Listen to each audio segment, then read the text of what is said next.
Using will and must. Using will and must. Hello and welcome, and today we are going to see how you can use will and must. Leero tugenda kulaba engeri gy'okozesaamu nja oba nina.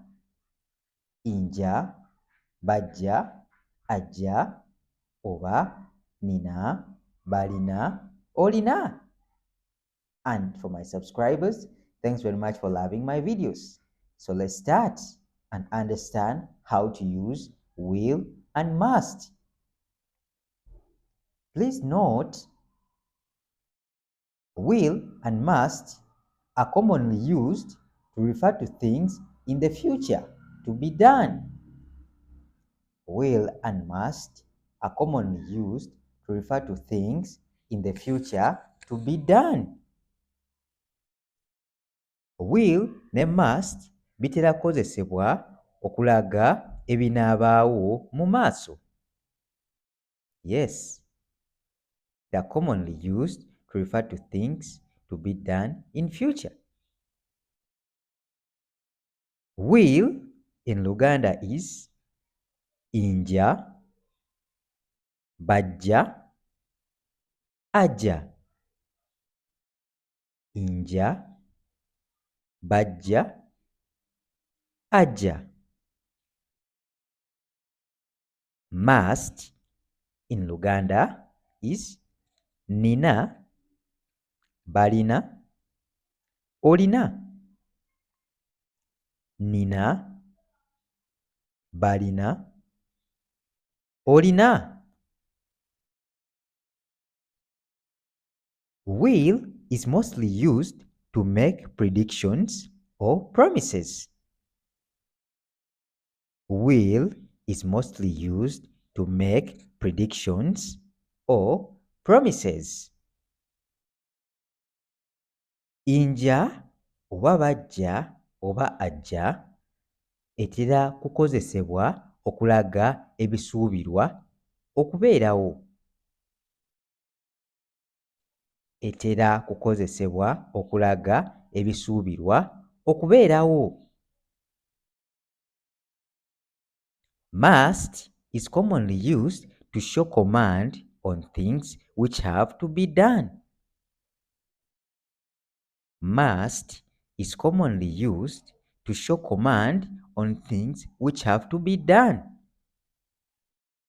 Nina oba balina oba olina etera kukozesebwa okulaga ebiteekeddwa okubeerawo okukolerwa. Etera kukozesebwa okulaga ekiteekeddwa okukolerwa ewatali kulemererwa. Etera okukozesebwa okulaga ekiteekeddwa okukolerwa ewatali kulemererwa. So the difference between must and will: must shows what has to be done without fail, whereas will, it shows prediction. Something can be done or may not be done. So must is authoritative, whereas will is somewhat soft in making decisions. And most of the times when you're going to apply for anything or you are requesting anything, it's better to use will instead of must. Okay, let's proceed.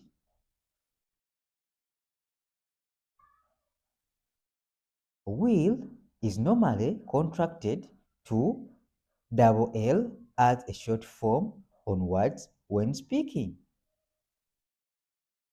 Will is normally contracted to double L or LL as short form of word when speaking. Inja oba bajja etera okukendeezebwa ku ero nga bayogera ekigambo. Inja oba bajja etera okukendeezebwa ku ero nga bayogera ekigambo. Okay, let's go into examples and we understand very well. Ebyokulabirako. Examples. I will bring a bottle of water. I will bring a bottle of water. Nze nja kuleeta eccupa y'amazzi. Nze nja kuleeta eccupa y'amazzi. So, since we've used will, there is a possibility of you failing to bring the bottle of water. So, I will bring a bottle of water. Nze nja kuleeta eccupa y'amazzi. It's not a guarantee. You might bring it or you might fail. So, will is not authoritative. You will see her. You will see her. Gwe ojja kumulaba ye. Gwe ojja kumulaba ye. Gwe ojja kumulaba ye. Or you can say, you'll see her. You'll see her. In this case, will is used when contracted with you and will, forming you'll see her. Thus, double L and apostrophe up with you. So you'll see her. Gwe ojja kumulaba. Gwe ojja kumulaba ye. Gwe ojja kumulaba ye. Okay, let's proceed. Martin will come tomorrow. Martin will come tomorrow. Martin ajja kujja enkya. Martin ajja kujja enkya. They will study tomorrow. They will study tomorrow. Bo bajja kusoma enkya. Bo bajja kusoma enkya. I will be happy. I'll be happy. Nze nja kuba musanyufu. Nze nja kuba musanyufu. In this case, will is contracted with I and double L, forming I'll be happy. Nze nja kuba musanyufu. Using must. I must bring the water. I must bring the water. In this case, must is a command. You cannot fail to bring the water. Thus, must is very authoritative. And you have to do it without fear or favor, if I can say. So, I must bring the water. It implies that you personally, you must bring the water without fail. Nze nina okuleeta amazzi. Nze nina okuleeta amazzi. You must come tomorrow. You must come tomorrow.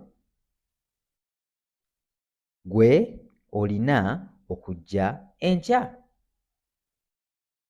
Gwe olina okujja enkya. You must see her. You must see her. Gwe olina okumulaba ye. Gwe olina okumulaba ye. You must see her in Luganda is gwe olina okumulaba ye. And for further reference on pronouns like her, those, refer to previous video on understanding pronouns. Oba nakasigirwa. They must obey God. They must obey God. Bo balina okugondera Mukama. Bo balina okugondera Mukama. Bo balina okugondera Mukama. They must obey God. Yes, that's how you can use will and must. Yeye engeri gy'okolesaamu inja ne nina. And thanks very much for watching my videos. And if you're new to this channel, subscribe, like, and share. Thank you very much. Bye-bye. Wherever we shall meet on in the next video.